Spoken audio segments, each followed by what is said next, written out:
But first, John Napa already had a successful career as a writer and producer for television and movies when he decided to try his hand at writing a fantasy and adventure novel for teenagers. Okay, so while doing research, he stumbled upon a book published in 1875 called Storm Warriors. It told the story of lifeboat crews working near a sandbar off the English coast where ships often ran aground. Peggy Kaiser picks up the story from there. Well, Rob and Amanda, John Napa called his novel Storm Warriors, which was the name given to the English rescuers he'd read about. For John, the historical events that captured his imagination also raised powerful questions, questions that would guide the next steps of his professional career. I decided to explore that story further and to explore the question of what does it take before any of us are really willing to risk our lives for another. And this story took off with a modern audience, but it raised some new questions. And in the afterword of my book, I draw comparisons between the lifeboat and the storms and our modern life. And I compare the lifeboat as perhaps something that represents our gifts, our callings, our talents, and the storms as modern crises that are all around. And the question was, what's it going to take for you to mobilize your lifeboat, your gifts, your talents, your skills, in service of those crises that are all around you if you were looking, if you were open to that. As he pondered his next steps, John Napa had to ask himself the same questions his readers posed to him after reading Storm Warriors. I got specific with what the book itself was inspiring others to ask. And I said, okay, well, what's my gift? Well, my gift's storytelling. So is there a way to tell stories that might give back in some way?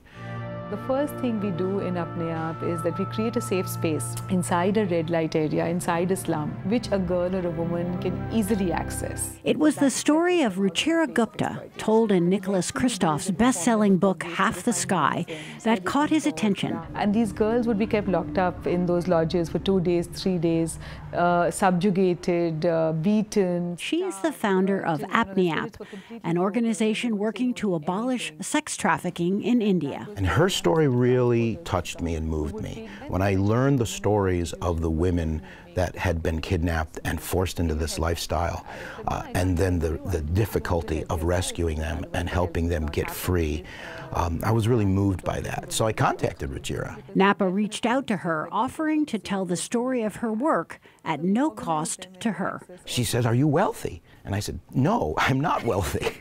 I said, "I don't know how I'm going to pay for it, but I'll figure it out. I mean, hopefully I'll figure it out. And if I do, I'll get back in touch with you." So I thought about it, and I said, well, I've raised money for productions, over the years, so I'll try to raise money for this. Just a couple of days before it was time to go, I got really cold feet because I'm a husband and a father. I suddenly got scared, not for myself, but for those I was responsible for.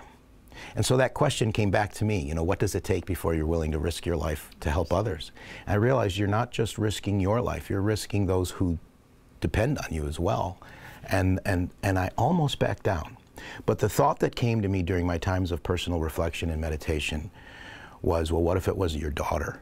And I thought, well, if it was my daughter, there isn't a place on this planet that you could keep me from. I would never stop until I found her, if she was suffering those indignities, So,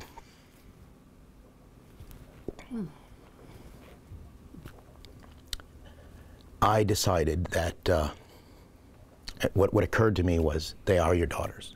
They're your sisters. They're your mothers. They're not just labels. They're real people. And they have real stories. And they have real worth. And it's worth the effort. And it's worth the risk. So I made that decision.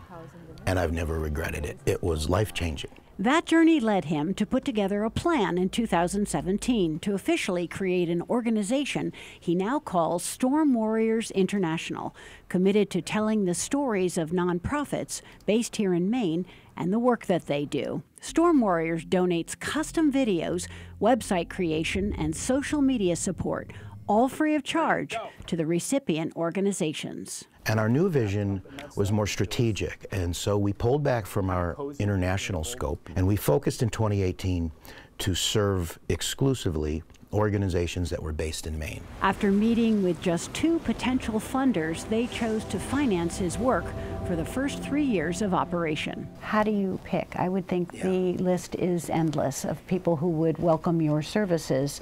How hard is it to narrow that down? So on a variety of criteria, which is needs-based, but also how effective they are and how vital the work they're doing is. And then we have another criteria. The work that they're doing has to in some way involve the rescue, recovery, restoration, or relief of real people in real crisis. That I had a responsibility to go back and help other children from going through what I had gone through. So we're dealing with human sex trafficking now in Maine.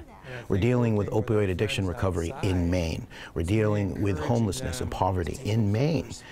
And there are many wonderful organizations and hardworking people with effective solutions.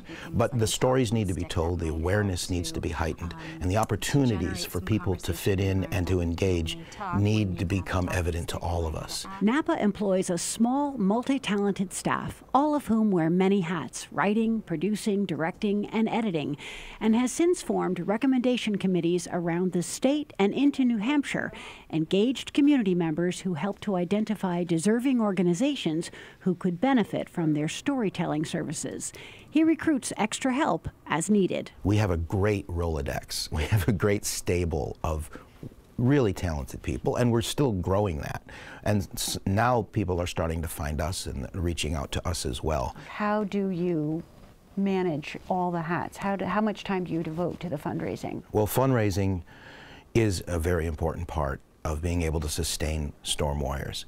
In the end, it really takes people who believe in what we're doing, and some people's gifts are storytellers, other people's gifts are financial support. And we welcome that and we need that. I've always followed one simple rule, and that is just share with them truly what you're doing and why you're doing it. And the ones who that resonates with, who want to plug in, who want to help, they will let you know. And that's really how it's happened. We need to see the signal flares. We need to see the burning tar barrels on the ships, on the decks of the sinking ships. We need to hear the cries of the afflicted, and we need to dare to get in the boat. And we all need to mobilize our gifts and our talents and our skills in service to do that. Napa plans to work with 15 nonprofits this year. If you are interested in learning more about their work, head to the 207 section of our website or mobile app.